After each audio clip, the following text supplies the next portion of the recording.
Everyone, Radhe Radhe. कैसे हैं आप लोग? आई होप आप लोग बहुत अच्छे होंगे और अपने आने वाले एग्जाम की तैयारी भी बहुत अच्छे से कर रहे होंगे। तो बहुत दिन बाद मुझे लगता है कि 1 हफ्ते बाद या 10 दिन बाद दोबारा से मैं आपके सामने कुछ नए वीडियोस के साथ हाजिर हो रही हूँ। आप लोग के बहुत ज़्यादा कमेंट आ रहे थे, मैसेज आ रहे थे, डीएम आ रहे थे इंस्टाग्राम पे, जो कि मैं कंटिन्यू देख रही थी कि आप लोग पूछ रहे थे कि इस टाइम आप कहाँ पे हैं, इतना ज़्यादा बिजी हैं कि आप ना कोई शॉर्ट्स अपलोड कर रही हैं ना लॉन्ग वीडियो अपलोड कर रही हैं। मतलब बहुत सारे कैंडिडेट जो हैं वो पर्सनली मैसेज करके बहुत ज़्यादा पूछ रहे थे। हालांकि बहुत सारे लोग को पता भी था कि घर में शादी वगैरह का फंक्शन था और तमाम ऐसे कार्यक्रम थे जिसकी वजह से वीडियो बनाना जो है वो पॉसिबल नहीं हो पा रहा था। लेकिन अब सारे फंक्शन समाप्त हो गए हैं, सारी चीजें बहुत अच्छी तरीके से हो गई हैं, तो दोबारा से मैं आप सबके सामने जो मेरा कंटेंट था, जो भी मेरे टॉपिक थे, जो भी रिलेटेड मैं वीडियोस बनाती थी, वो सब लेके आऊंगी। ऑथेंटिक जानकारियां, हाँ बीच में बहुत सारे ऐसे पॉइंट्स थे, बहुत सारे ऐसे टॉपिक थे जो इम्पोर्टेंट थे, जो बहुत मतलब आपके लिए बहुत आवश्यक थे। हालांकि मैं मतलब देख रही थी कि लोगों को वो सूचना कहीं ना कहीं से मिल रही थी, लेकिन फिर भी जो मेरे माध्यम से बताया जाना चाहिए था वो आपको नहीं मिल पा रहा था। तो उसके लिए आई होप आप लोग बहुत अच्छे से समझेंगे सारी चीजों को। तो चलिए दोबारा से आ गए हैं। और एक चीज मैं बोलूंगी कि अगर आप यूपी से हैं, यूपी के किसी भी डिस्ट्रिक्ट से हैं, तो आपको मेरी वीडियोस देखना ही चाहिए और इस चैनल को सब्सक्राइब करके जाना चाहिए, कि मतलब क्योंकि यहाँ पे आपको यूपी से रिलेटेड जितनी भी जानकारियां हैं, यूपी में संबंधित जितनी भी वैकेंसीज हैं, चाहे वो परमानेंट हो चाहे वो संविदा पे हो, उन दोनों के लिए आपको यहाँ पे जो चीजें हैं वो पता चलेंगी। मतलब चाहे वो सरकारी हो या संविदा पे हो, दोनों आपको यहाँ पे पता चलेगी और फुल डिटेल में सब कुछ स्टेप बाय स्टेप आपका बताया जाएगा, सारे पॉइंट्स क्लियर किए जाएंगे, कोई डाउट नहीं रहेगा आपका। तो चलिए स्टार्ट करते हैं वीडियो को। आप लोग पूरी वीडियो देखिएगा, चैनल को सब्सक्राइब करके जरूर जाइएगा। और तो आज की वीडियो जो रहने वाली है वो उत्तर प्रदेश जल निगम विभाग से आपका रहने वाली है। ऐसा विभाग जिसमें आपकी वैकेंसी बहुत ही कम आती है। मतलब अगर मैं बोलूँ तो जैसे वन विभाग हो गया, जल विभाग हो गया, इसमें आपकी जो वैकेंसी आती है कम आती है और ज्यादातर वैकेंसी इसमें जो आती है वो संविदा पे ही आती है। इस टाइम आप देख रहे होंगे कि आपके मतलब जो ग्रामीण क्षेत्र है या जो भी कुछ ऐसे क्षेत्र हैं जो थोड़ा पिछड़े हुए हैं, वहां पे आप देखेंगे तो पानी की टंकी और तमाम ऐसी व्यवस्थाएं हो रही हैं जो कि लोगों के लिए काफी ज्यादा लाभदायक और काफी फायदेमंद है। तो वहां पे आपके कुछ नए नए पद भी लाए जा रहे हैं, क्योंकि जितना ज्यादा काम बढ़ेगा उतनी ज्यादा वैकेंसी बढ़ेंगी। काम ही जब नहीं सरकार करेगी तो वैकेंसी वो कहाँ से देगी। तो अभी इस समय यूपी में जल निगम द्वारा बहुत ही काम किया जा रहा है। मतलब मैं देख रही थी तो पानी की टंकी और कहीं पे मतलब पेयजल की व्यवस्था करना, तो तमाम तरह की चीजें हो रही हैं वहां पे। आपकी बहुत सारे पद खाली हैं। ये पद आपके महिला और पुरुष दोनों के लिए हैं, मतलब महिलाएं और पुरुष दोनों आवेदन कर सकते हैं। कुछ भी ऐसा नहीं है कि केवल महिलाएं ही आवेदन करेंगी या केवल पुरुष ही आवेदन करेंगे, क्योंकि जब एक चीज हो जाती है कि केवल महिला ही आवेदन कर सकती है या केवल पुरुष ही, तो एक जो साइड होता है उसको काफी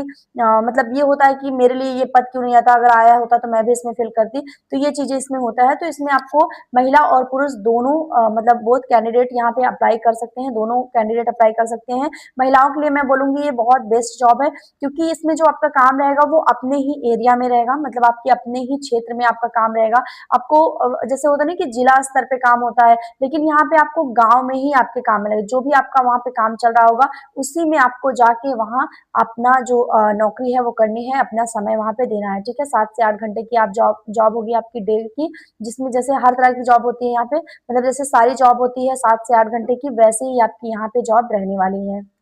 तो बहुत सारे यूपी में बहुत सारे डिस्ट्रिक्ट में यहाँ पे आवेदन चल रहा है। बहुत सारे जिलों का नाम मैं देख पा रही थी साइट पे, तो लगभग यहाँ पे आपके 20+ जिले ऐसे हैं जहाँ पे उत्तर प्रदेश जल निगम द्वारा सीधी भर्ती कराई जा रही है। सीधी भर्ती मतलब कि कोई आपका एग्जाम नहीं है, जैसे सिलेक्शन प्रोसेस में होता नहीं कि आपका रिटेन होता है फिर इंटरव्यू होता है, तो ये चीजें होती हैं। तो यहाँ पे आपका रिटन टेस्ट नहीं है। ये आपको कहीं ना कहीं आपको काफी ज्यादा इससे रिलैक्स मिलता है, क्योंकि आप सोचते हैं कि रिटन टेस्ट होता है तो आपको तमाम चीजें पढ़नी पड़ती है, मैथ पढ़ना पड़ता है, रीजनिंग, इंग्लिश, हिंदी, जो भी उसमें मतलब मांगा जाता है, जो भी चीजें वो आपको पढ़नी पड़ती है। लेकिन यहाँ पे आपका रिटन टेस्ट है ही नहीं। यहाँ पे आपका मेरिट के आधार पे चयन होना है। मेरिट आपकी जो भी रहेगी, जो भी आपके सर्टिफिकेट रहेंगे एजुकेशनल, उसी पे आपकी मेरिट बनाई जाएगी और वहीं पे आपका उसी के अनुसार आपका चयन इसमें किया जाएगा। तो काफी अच्छा है। काफी लोग मतलब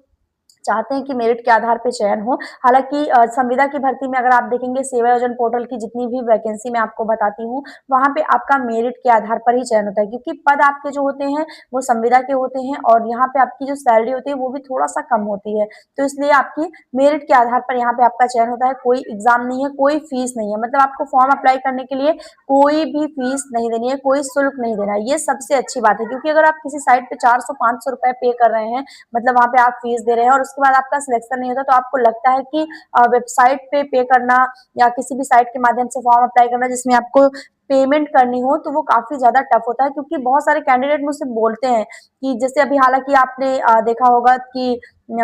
NISDE की वेबसाइट पे जैसे आंगनवाड़ी सुपरवाइजर का आया था उसमें जहाँ पे आपकी ट्रेनिंग चल रही थी लगभग 3 महीने की ट्रेनिंग के बाद वो आपको एक एक्सपीरियंस दे देते हैं और वहाँ पे आपका चयन करवाते हैं तो वहाँ पे 500 रुपए फीस लग रही थी बहुत सारे कैंडिडेट इसलिए वहाँ पे आवेदन नहीं किए क्योंकि उनको ये था कि साइट कहीं फेक ना हो ऐसा ना हो कि मैं 500 रुपए दे के आवेदन करूं और उसके बाद मुझे यहाँ पे कुछ भी देखने को ना मिले ठीक है तो ये चीजें होती है हालांकि इसमें उत्तर प्रदेश जल निगम सीधी भर्ती जो सेवा योजन पोर्टल के माध्यम से फॉर्म भराया जा रहा है इसमें आपकी कोई भी फीस नहीं मांगी जा रही है मतलब निःशुल्क आपका यहाँ पे फॉर्म भरना है आपको निःशुल्क आपको आवेदन करना है पद जो है वो आपका कंप्यूटर ऑपरेटर का है डाटा एंट्री ऑपरेटर का है और एक आपका पद निकला हुआ है MTS का जिसमें आपका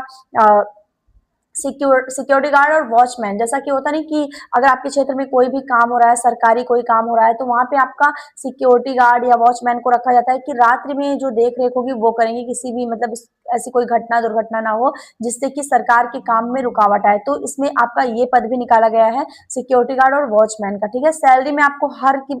सारे पोस्ट की बताऊंगी योग्यता क्या है वो भी बताऊंगी बस आपको पूरा देखना है वीडियो स्किप करेंगे बीच से आप छोड़ के जाएंगे तो पॉइंट्स आपके क्लियर नहीं होंगे फिर कमेंट सेक्शन में आके आप बोलते हैं कि आपने सारी चीजें नहीं बताई हैं ठीक है तो मैंने सारी चीजें बताई हैं आपको बस आपका फर्ज बनता है कि आप पूरी वीडियो को अच्छे से देखिए तो चलिए यहाँ पे बात करते हैं सबसे पहले कि आपकी सैलरी क्या तो जो भी कैंडिडेट यहाँ पे आवेदन करते हैं उनकी सैलरी अगर वो डाटा एंट्री ऑपरेटर के पद पे या कंप्यूटर ऑपरेटर के पद पे आवेदन करते हैं तो उनकी सैलरी यहाँ पे 22,000 रहेगी ठीक है मतलब 22,000 आपकी सैलरी यहाँ पे मेंशन है बट आपकी इन हैंड सैलरी 20,000 लगभग यहाँ पे रहने वाली है मेरे बहुत खास हैं बहुत मतलब मैं बोलूँ तो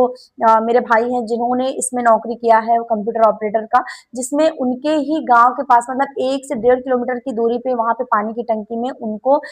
इस पद के लिए रखा गया था जहाँ पे उनको डाटा एंट्री ऑपरेटर के पद पे रखा गया था और वहां पे उस टाइम मतलब आज से अगर मैं बोलूँ तो 3.5-4 साल पहले उनकी सैलरी 16,000 थी संविदा पे ही वो पद आया हुआ था हालांकि अब आपका मानदेय बढ़ा दिया है सरकार ने कहा है कि सेवा योजन पोर्टल की जितनी भी भर्तियां हैं सब में उनका मानदेय बढ़ाया जाएगा तो आपका मानदेय बढ़ा दिया गया है लगभग 20,000 आपका यहाँ पे इन हैंड आपकी सैलरी बनेगी इसके बाद योग्यता की बात करें तो अगर आप MTS के पद के लिए अप्लाई करते हैं सिक्योरिटी गार्ड वॉचमैन के पद के लिए तो आपकी योग्यता केवल हाई स्कूल होनी चाहिए मतलब अगर आपने 10वीं पास किया है तो आप वहां पे आवेदन कर सकते हैं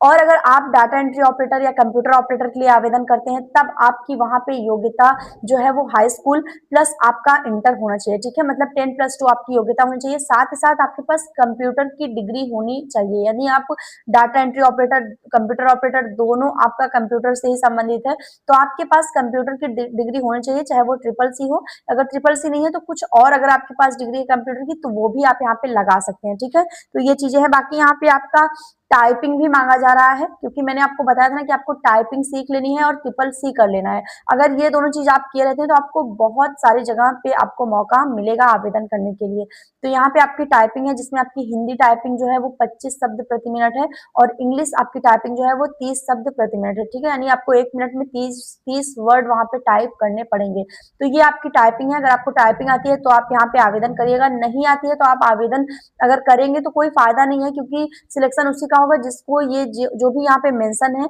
अगर वो सारा ये चीज फॉलो करता है तभी उनका सिलेक्शन लास्ट तक होगा ठीक है बाकी यहाँ पे ये चीजें हो गई अब आगे बात कर लेते हैं कि 10th और 12th में कौन अप्लाई कर सकते हैं तो जितने मतलब ऑल स्ट्रीम सारे लोग यहाँ पे आवेदन कर सकते हैं चाहे वो कॉमर्स के हो साइंस के हो आर्ट्स के हो कोई भी कैंडिडेट है वो यहाँ पे आवेदन कर सकता है ऐसा कुछ भी नहीं है कि केवल साइंस वाले आवेदन करेंगे या आर्ट्स वाले आवेदन करेंगे या कॉमर्स वाले ठीक है तो ये काफी अच्छा है यहाँ पे अब बात कर लेते हैं कि सिलेक्शन प्रोसेस में तो मैंने आपको बताया कि एग्जाम नहीं है बट यहाँ पे आपका इंटरव्यू रखा गया है इंटरव्यू आपका बहुत बेसिक सा है बेसिक सा मतलब कि आपसे थोड़ा सा पर्सनैलिटी टेस्ट आपकी होगी कि आपको बोलना चालना ये सारी चीजें आती है कि नहीं आपको मतलब आपकी जो एक मतलब प्रक्रिया में रखा गया है। बेसिक इंटरव्यू आपका होगा, बेसिक साक्षात्कार होगा जहाँ पे आपका पर्सनैलिटी टेस्ट होगी और यहाँ पे आपको सारे ओरिजिनल डॉक्यूमेंट्स के साथ जाना है, ठीक है। नोटिफिकेशन में साफ तौर पे मेंशन है कि सारे डॉक्यूमेंट्स आपके ओरिजिनल होने चाहिए, मतलब आपके फोटो कॉपी नहीं होनी चाहिए और उसके बाद आपको यहाँ पे 2 फोटो भी ले जानी है, ठीक है। ये भी आपको ध्यान रखना है, ठीक। तो ये आपका जो है ये प्रोसेस आपका लास्ट का है। अगर आप इंटरव्यू पास कर लेते हैं, क्वालिफाई कर लेते हैं, फिर आपका एक दोबारा से मेरिट लगेगी और फिर आपका वहाँ पे चयन किया जाएगा, ठीक है। तो ये सारी चीजें हैं उत्तर प्रदेश में जो आपका जल निगम की सीधी भर्ती आई है उसमें। अगर आपको आवेदन करना है तो आप आवेदन जरूर करिएगा, लिंक मैं आपको डिस्क्रिप्शन में दूंगी, वहां पे आपको डिस्क्रिप्शन में या फिर कमेंट सेक्शन में दे दूंगी, पिन कर दूंगी, आप वहां से सीधा साइट पे पहुंच जाएंगे। साइट पे आईडी बना के आपको आवेदन करना है। लास्ट की जो आपके पेज है, इस टाइम तो मैं बता दूं कि आपके 29 और 30 नंबर के जो पेज है उसमें आपका ये वैकेंसी जो है वो मेंशन है, शो हो रही है वहां पे। आप वहां पे आवेदन कर सकते हैं। हो सकता है कि जब तक आप वीडियो देखिए इधर उधर आपका पेज हो जाए, तो वो आप लोग देख लीजिएगा। बाकी यहाँ पे अगर आपको कोई डाउट रहता है तो जरूर कमेंट करिएगा। अब मैं आपको थोड़ा डिस्ट्रिक्ट भी बता देती हूँ कि किन जिलों में आपका आवेदन चल रहा है। तो सबसे पहले कानपुर देहात में आवेदन चल रहा है, फिर आपका मेरठ, बागपत, रायबरेली, उन्नाव, लखनऊ, देवरिया, संत रविदास नगर, गाजीपुर, महोबा, चित्रकूट, ललितपुर, झांसी, हाथरस, फतेहपुर, श्रावस्ती, सिद्धार्थनगर, इतने जिलों में आपका आवेदन यहाँ पे चल रहा है, ठीक है। तो फटाफट से जाइए साइट पे आवेदन कर लीजिए। कोई भी क्वेश्चन हो, कोई भी आपके पास प्रॉब्लम हो, जरूर से जरूर आप लोग शेयर करिएगा, कमेंट सेक्शन में लिख सकते हैं, या कमेंट सेक्शन में नहीं लिख पा रहे हैं आप तो आप चैनल पे विजिट करेंगे, आपको इंस्टाग्राम आईडी मिलेगी, वहां पे जाके आप मुझे डीएम कर दीजिए, मैं वहां पे आपका मैसेज जो है वो चेक कर लूंगी। बाकी आप किस जिले से हैं कमेंट सेक्शन में जरूर बताइएगा। मिलते हैं नेक्स्ट वीडियो में, तब तक के लिए बाय, टेक केयर।